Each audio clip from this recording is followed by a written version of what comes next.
Waktumu selalu terbaik.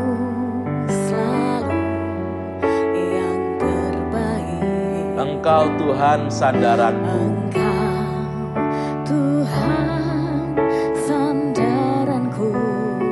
Dan aku hanya akan berharap pada Tuhan.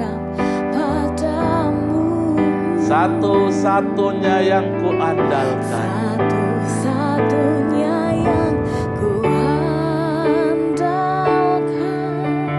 Satu-satunya yang ku percaya.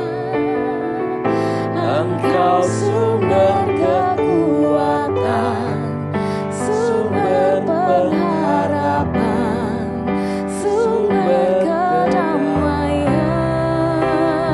Satu-satunya yang ku andalkan. Satu-satunya yang ku andalkan. Dan Tuhan satu-satunya yang ku percaya. Satu-satunya yang ku percaya.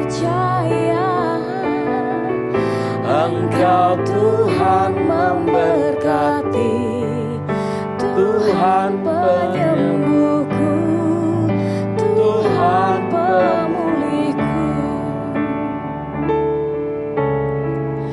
Engkau Tuhan memberkati, Tuhan penyembuhku, Tuhan pemulihku. Halo sahabat Morning Grace yang dikasihi Tuhan Yesus.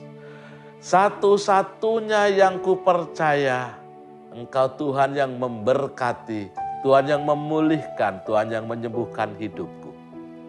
Adakah di antara kita yang hari-hari ini mengalami tekanan dalam kehidupan kita?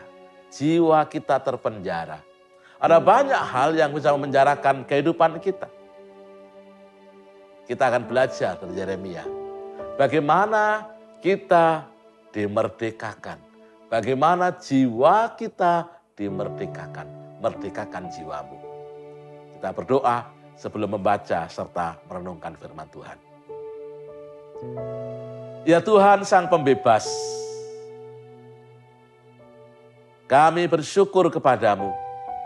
Ada begitu banyak alasan untuk bersyukur kepadamu karena hidup kami, jiwa kami dibebaskan oleh Tuhan. Hari ini dalam kesatuan hati kami akan mendengarkan kebenaran firman Tuhan yang memerdekakan jiwa kami. Berfirmanlah Tuhan, kami siap untuk dimerdekakan dalam Yesus. Padamu kami berdoa. Amin. Sahabat Morning Grace yang dikasihi Tuhan,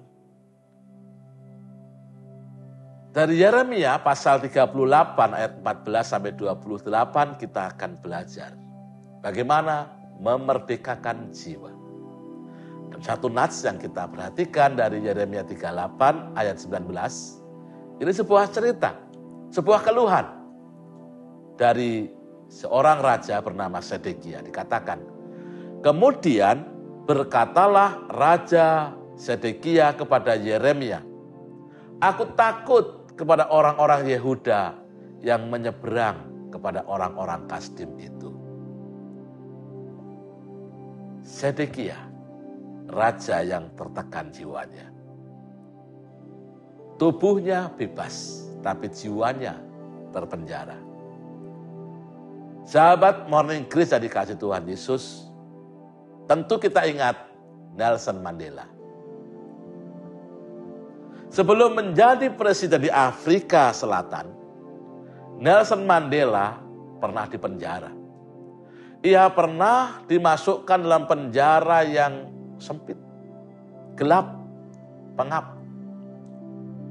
Kita bisa bayangkan sebuah ruangan yang sempit, yang gelap dan pengap, tanpa ada oksigen yang memadai, tanpa ada penerangan.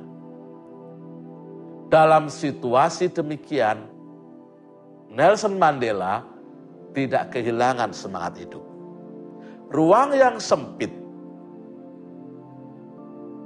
kurangnya cahaya, terbatasnya oksigen tidak memenjarakan jiwanya.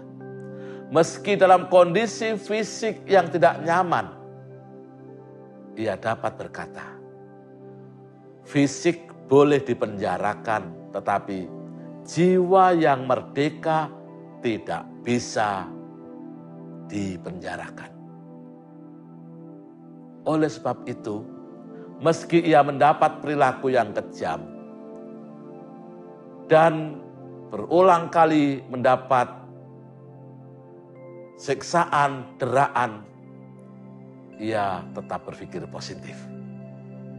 Itulah cara berpikir yang merdeka.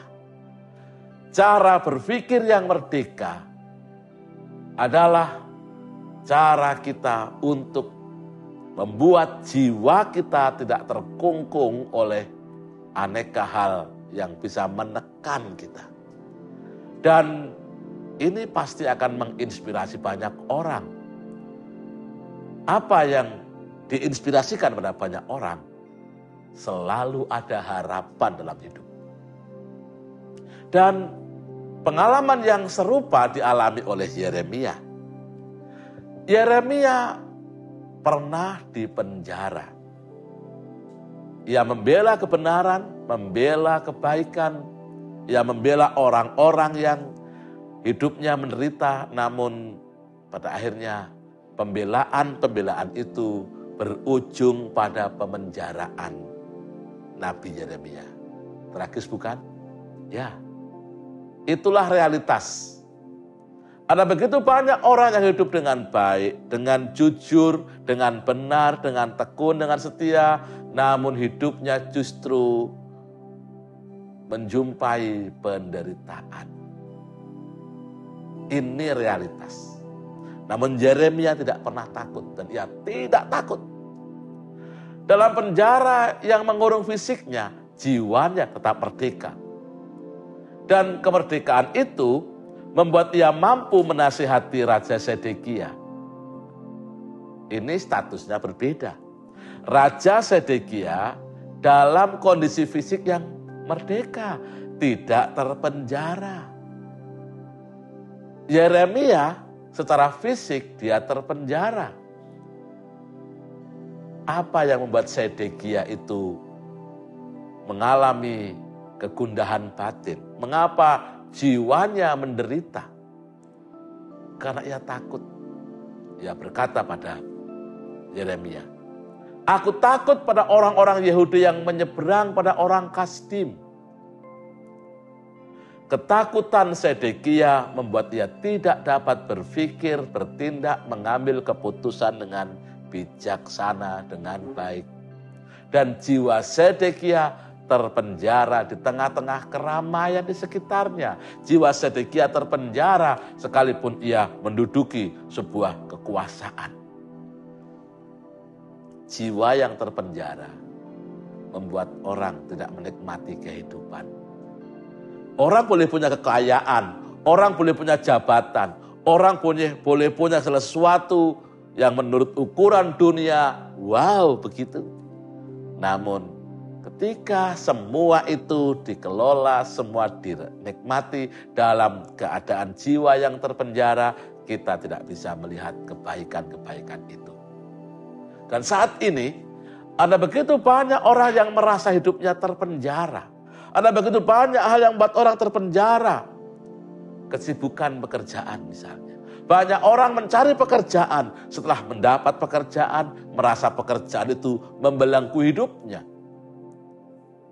Ada begitu banyak orang terpenjara karena pergumulan-pergumulan hidup, pergumulan-pergumulan batin, ketakutan-ketakutan. Itulah penjara yang paling kuat. Orang yang takut tidak akan memiliki keberanian melangkah. Banyak orang terpenjara karena itu merasa hidupnya menjadi sepi.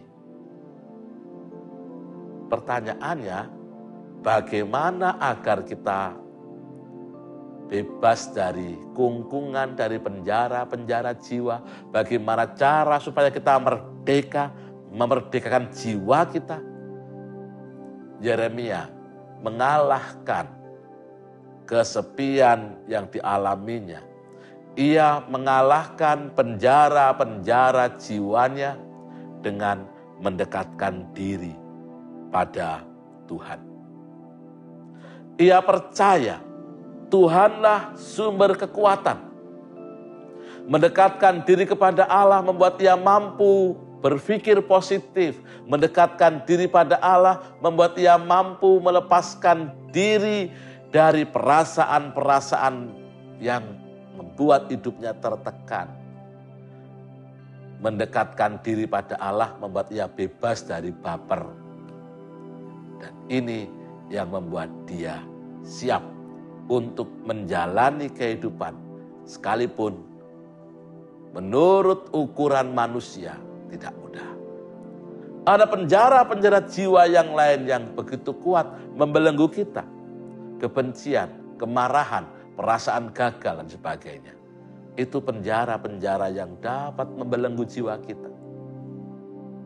Sekarang saatnya kita belajar dari firman Allah ini. Dekatkan dirimu pada Tuhan. Ia membebaskan jiwamu. Dekatkan dirimu pada Tuhan dan engkau akan dimampukan untuk melihat setiap realitas kehidupan ini bersama Allah yang membebaskan. Tuhan bersama kita. Mari kita berdoa. Tuhan Yesus, kami bersyukur melalui Yeremia, melalui Nelson Mandela, melalui hamba-hambamu yang tegar menghadapi berbagai tekanan. Kami bersyukur belajar dari mereka supaya hidup kami diteguhkan oleh Tuhan. Terima kasih Tuhan untuk anugerah-Mu. Dan hari ini bersama-sama kami siap untuk memulai karya-karya kami bersama keluarga. Memulai karya-karya kami bersama dengan orang-orang yang kami kasih dan mengasihi kami. Menjalani hari-hari di tengah hiruk pikuk kehidupan. Dan menjalani hari-hari kehidupan bersama Tuhan Yesus yang senantiasa memberikan kepada kami penyertaan yang tak terbatas. Terima kasih Tuhan Yesus. Engkau sumber kekuatan, Engkau sumber berkat, Engkau satu-satunya yang kami percaya. Engkau pembebas jiwa kami. Dalam nama Tuhan Yesus saya berdoa. Amin.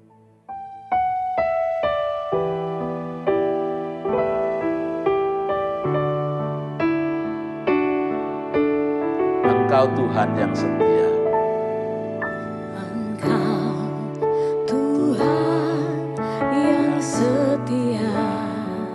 Waktumu selalu yang terbaik. Selalu yang terbaik. Ya, tempat kita bersandar yang paling aman dan nyaman. Tuhan sandaranku. Engkau Tuhan tempat kami berharap. Padamu. Satu-satunya yang kuandalkan. Satu-satunya yang kuandalkan.